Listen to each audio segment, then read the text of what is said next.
Semana de mudança no comando da Caixa Econômica Federal. Na quarta-feira, o presidente Lula anunciou a demissão de Rita Serrano, que será substituída por Carlos Antônio Vieira Fernandes, indicado pelo presidente da Câmara, Arthur Lira, e por outros nomes do Centrão. Horas depois da troca, o governo conseguiu uma importante vitória na Câmara: a aprovação do projeto de taxação de fundos offshore e dos fundos exclusivos.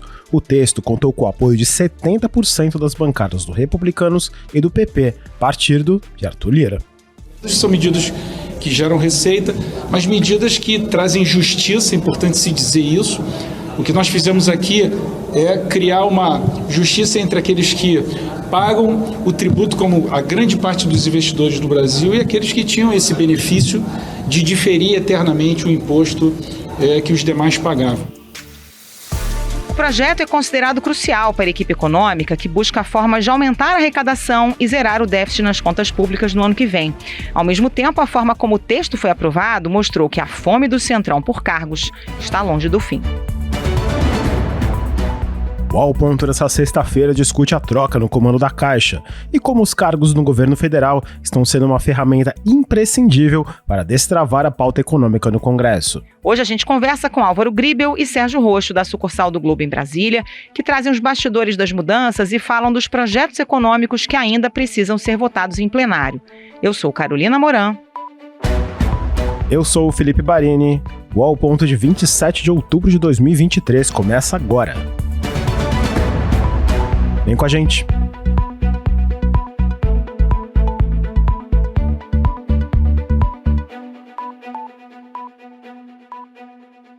Sérgio Roxo, bem-vindo aqui ao Ponto. Conta pra gente, essa negociação para a troca no comando da Caixa já vinha se arrastando há várias semanas. O próprio presidente da Câmara, Arthur Lira, já tinha dado entrevista dizendo abertamente que havia uma demanda do Centrão por cargos na Caixa, né? Por que só agora o presidente Lula decidiu bater o martelo? Ô Felipe, Carol, tudo bem? Essa discussão, na verdade, ela vinha acontecendo desde julho. O presidente Lula já vinha ensaiando fazer essa mudança na Caixa desde a época que começou a discussão para aquela reforma ministerial que promoveu as entradas do Republicanos e do PP no governo. Essas trocas de ministério foram efetivadas no começo de setembro, no dia 6, e até agora a questão da Caixa ainda estava pendente, né? O presidente Lula vinha tentando ali ganhar tempo. É uma estratégia que ele tem usado, né, que é de ganhar tempo, de postergar essas demandas aí do Centrão, mas não deixar de atender. Até essa entrevista do Arthur Lira, do presidente da Câmara, que foi na metade de setembro, uma entrevista para o jornal Folha de São Paulo, o presidente Lula ficou muito irritado, porque ele não gosta dessa coisa, dessa pressão muito explícita, né? Não gosta que essa pressão por cargos de uma forma tão explícita. Isso deixou ele bastante irritado e fez ali com que ele postergasse, adiasse a decisão. Depois teve a questão das cirurgias que o presidente passou, né, no quadril e nas pálpebras, então também foi um motivo ali para protelar um pouco. Só que agora o que aconteceu? O governo precisava aprovar na Câmara as pautas econômicas, né? E o ano está acabando, para o ano que vem o orçamento vai precisar de mais recursos, então precisava aprovar esses projetos, então tinha que tomar decisão, e essa decisão foi tomada agora nessa semana, né? E aí, como resposta imediata, a Câmara já aprovou o projeto que estabelece a taxação dos fundos exclusivos lá e offshore, né, que são aquele imposto para as pessoas mais ricas. Então, foi destravada neste momento por causa disso. E o novo presidente da Caixa, Carlos Antônio Vieira Fernandes, ele é indicação da cota do Arthur Lira, mas ele tem um bom trânsito no Congresso, chegou a ser secretário executivo do Ministério das Cidades no governo Dilma, sob comando do PT na época, ou seja, uma pessoa que caiu de paraquedas no mundo da política. Não, ele já tem aí uma relação, né? Ele é um funcionário de carreira da Caixa. A reportagem da Geralda Doca no Globo mostra isso, ela apurou isso muito bem, todo o histórico ali do novo presidente da Caixa. Ele foi do Ministério das Cidades, ele foi o braço direito do Aguinaldo Ribeiro, né, que hoje é o líder da maioria na Câmara, e no Ministério. Depois o Gilberto Ock assumiu o Ministério, ele continuou, que também é um nome do Centrão. Depois o Gilberto Ock foi para o Ministério da Integração Nacional, levou o Carlos Vieira.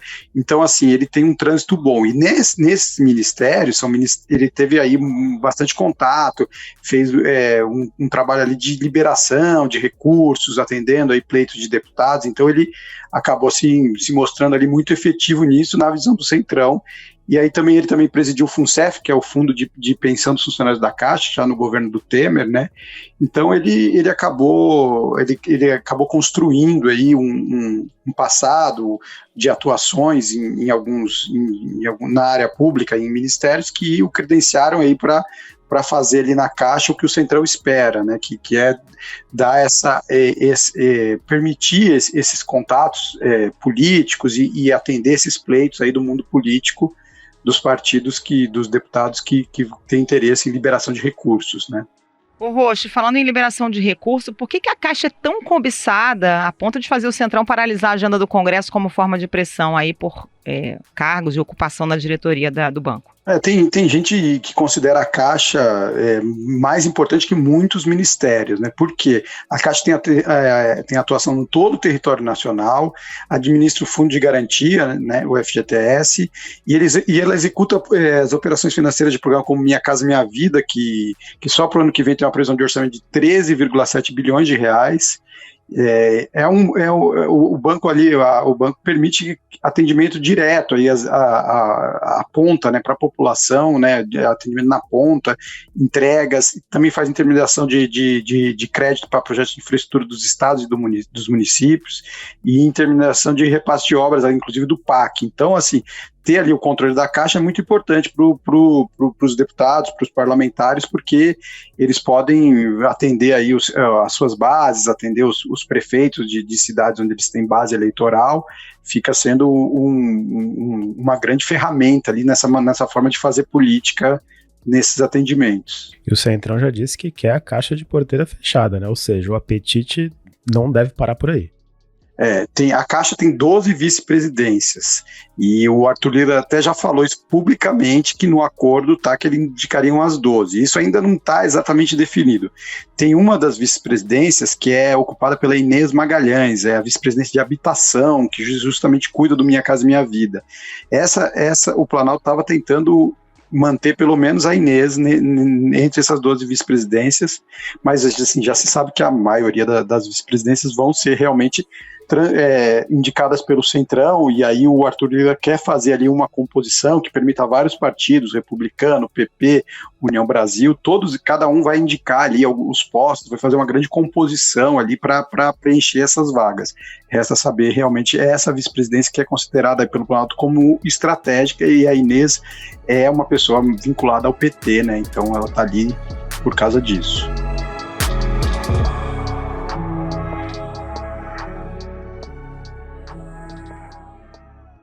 Agora, tem uma queda de braço, o presidente Lula dizendo, olha, não vou aceitar ser pressionado para apresentar ali os novos nomes e os espaços no governo. Mas, ao mesmo tempo, o Centrão começa a fazer também pressão. Então, isso tudo sinaliza que agora vai ser resolvido, mas deixa sequelas. O Rocha, tem no governo uma expectativa de que agora, finalmente, vai haver uma fase de calmaria na relação com o Congresso, porque o Centrão já tem 2 ministérios, já tem o comando da Caixa, controla outros órgãos importantes na liberação de verbas como a Codevasf. O governo entende que já está de bom tamanho? No momento sim, né? Mas ninguém se arrisca a dizer que essa tranquilidade, essa calmaria vai se prolongar por muito tempo. Momentaneamente, essa é a expectativa, que tem uma calmaria aí, principalmente para encerrar o ano, começar o próximo ano, mas depois o Planalto aí já tem uma convicção que a relação com a Câmara, com o Congresso, vai ser o tempo inteiro tensa, e o tempo inteiro vão surgir novas demandas.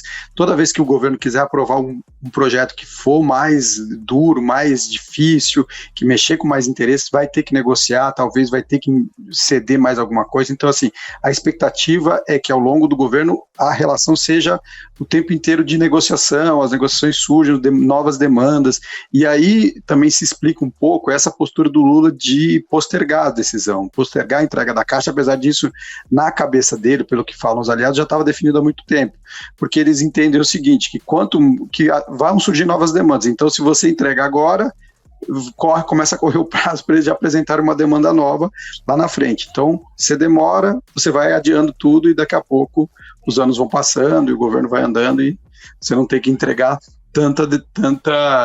ceder a tanta demanda que vai surgir, mas é isso. Agora, para quem acompanha a política há algum tempo, seja profissionalmente, seja só como observador, já lembra que esse histórico de loteamento de cargos na Caixa nem sempre é uma coisa positiva, né? Tem o seu lado ruim também. Teve casos até de políticos condenados por denúncias envolvendo irregularidades, como Gedel Vieira Lima e Eduardo Cunha. Essa preocupação para o Planalto, ela existe nessa aproximação com o Centrão? É uma coisa que o Planalto tem a preocupação, mas sabe que diante da situação, diante do que foi criado, diante da configuração de forças políticas dentro do Congresso, não tem o que fazer, então tem que ceder.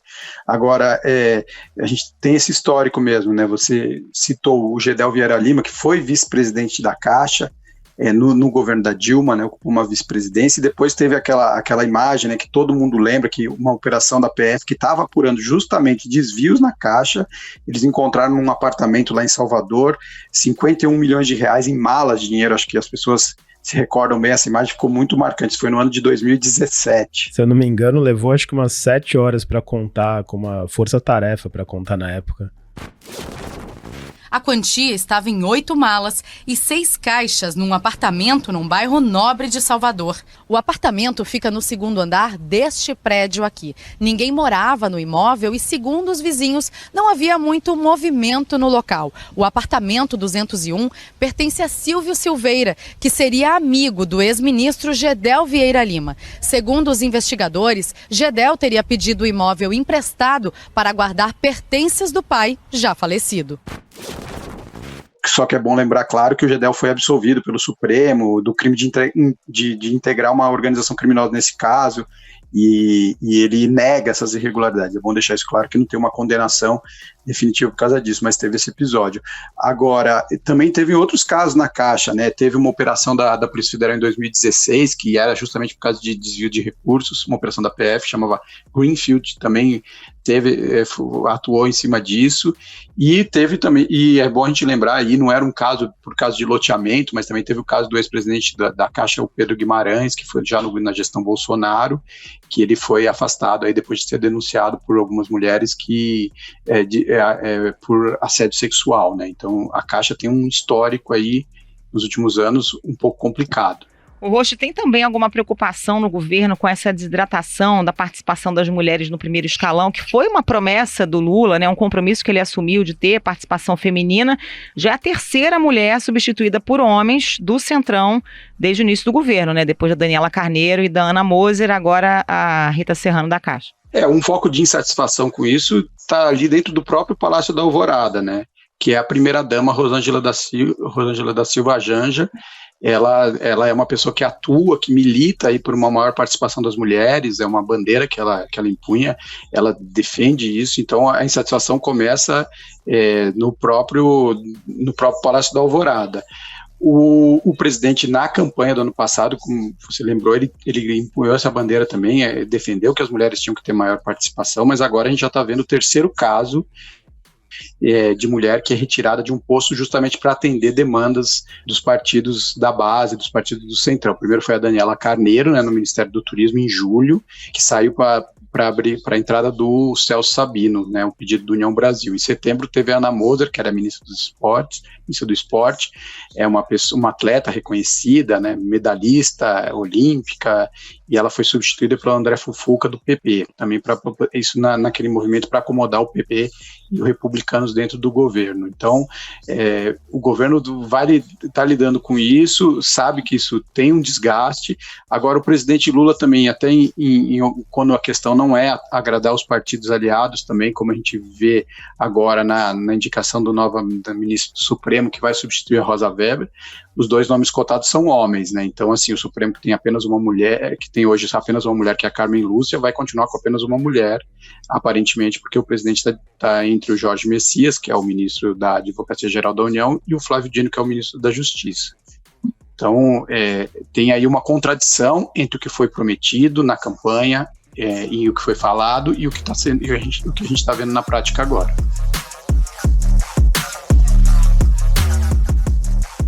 Sérgio Roxo, muito obrigado pela sua participação aqui no Ao Ponto, como sempre. Um prazer recebê-lo, volto sempre. Obrigada, Roxo, um abraço. Prazer é sempre meu, Felipe e Carol. Muito bom estar com vocês.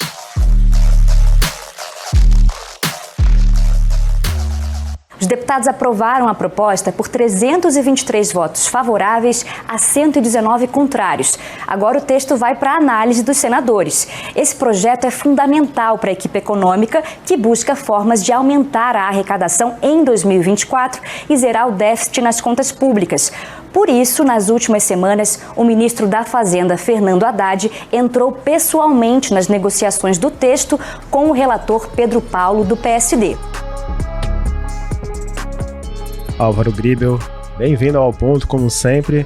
A gente ouviu agora o Sérgio Roxo falar sobre essa troca na Caixa e agora a gente pergunta para você até que ponto essa movimentação do governo de troca no comando do banco ela foi decisiva para destravar essa pauta da Câmara, que aprovou na quarta-feira o projeto de taxação dos fundos exclusivos e offshore.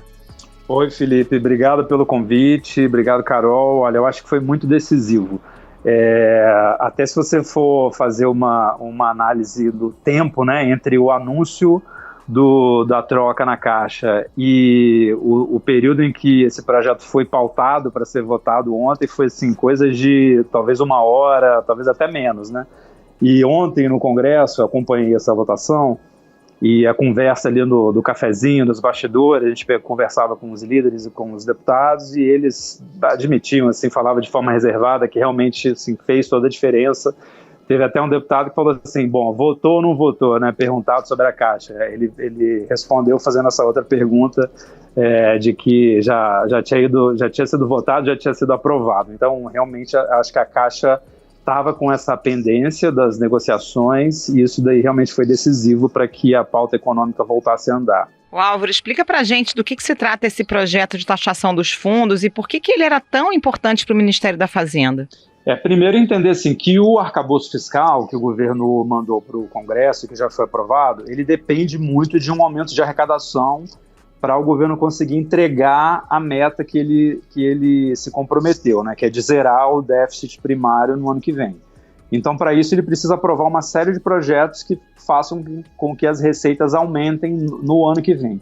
E esse PL, especificamente, que foi votado ontem, ele estabelece alíquotas para 2 tipos de fundo, né?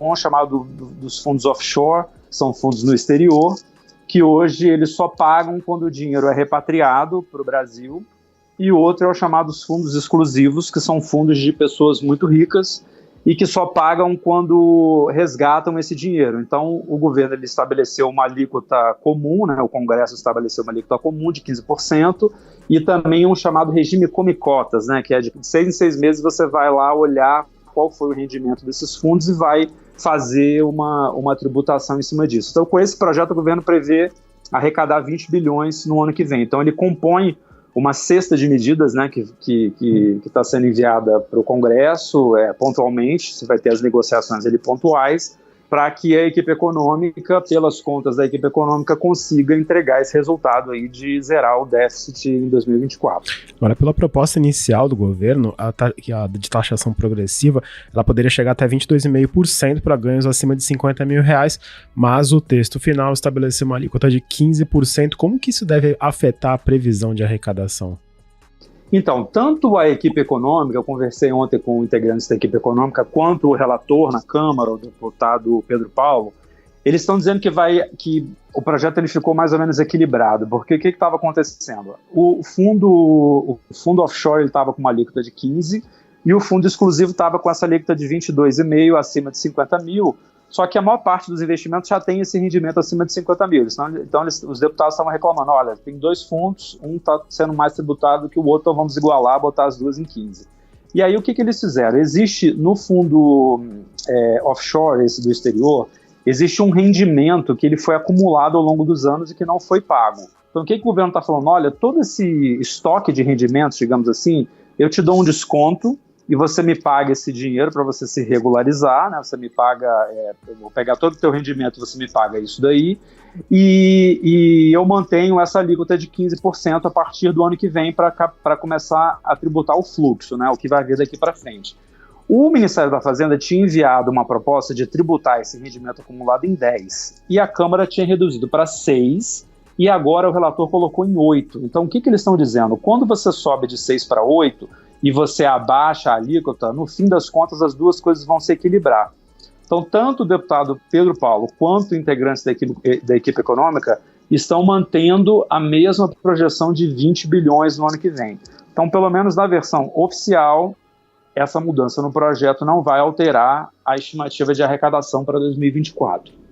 O Álvaro, tem toda uma agenda econômica, né? O Haddad está muito dependente do Congresso para aprovar essa agenda, até porque ele prometeu déficit zero no ano que vem. Que outras pautas na área econômica ainda dependem de votação no Congresso Nacional? Eu acho que a próxima agora vai ser a subvenção do ICMS. A gente até cercou ontem o presidente Arthur Lira na Câmara e ele admitiu que essa é a próxima, que é um projeto que é uma coisa meio difícil de explicar, mas deixa eu ver se eu consigo ser bem didático aqui para os nossos ouvintes. Os estados eles concedem benefícios fiscais para as empresas e as empresas pegam esse benefício e falam, olha, eu estou gastando menos aqui, então eu vou pagar menos imposto de renda. E aí o que a Fazenda está falando? Olha, você está recebendo um benefício do Estado, mas esse benefício que você recebe, você só pode descontar do teu faturamento e do teu lucro aquilo que for investimento. O que você pegar de benefício e usar como custeio, eu quero cobrar imposto de renda sobre esse valor. Então, essa é uma discussão que ficou na Justiça durante muito tempo. O STJ deu ganho de causa agora para o Ministério da Fazenda e o governo precisa regulamentar como que vai ser feita essa cobrança. Então, essa é o próximo item da pauta. A Fazenda estima um ganho em torno de 35 bilhões no ano que vem, é bastante expressivo dentro dessa cesta aí de medidas, né, que está sendo proposta para aumentar a arrecadação.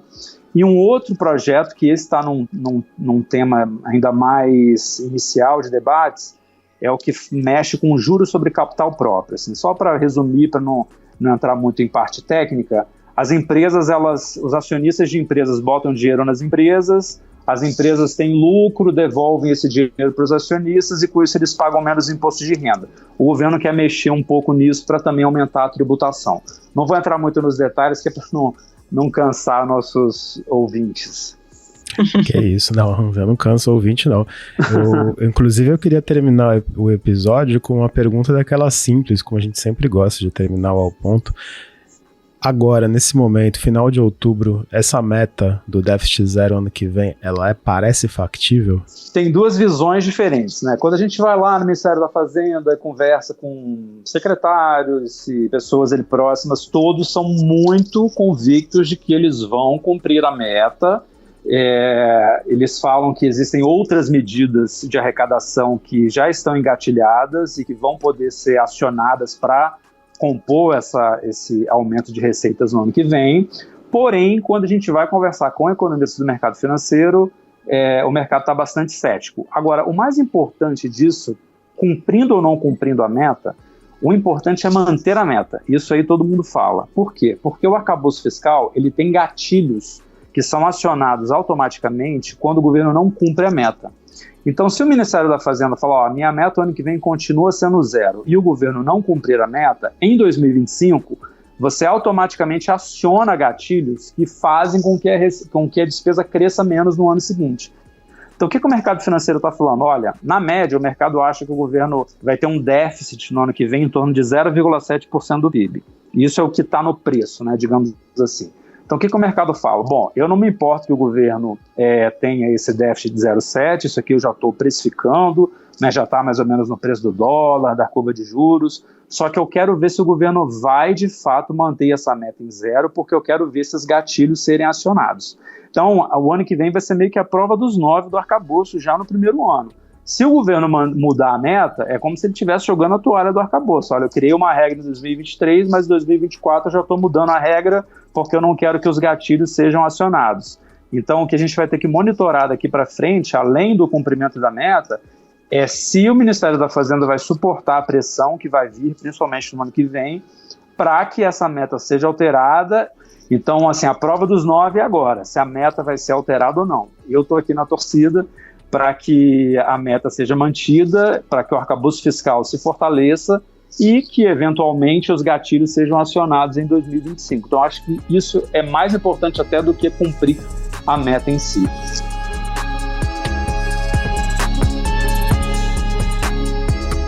Álvaro Gribe, obrigada pela participação. Bom trabalho para você aí. Obrigado, Álvaro. Volte sempre ao ponto. E eu que agradeço. Obrigado sempre pelo convite.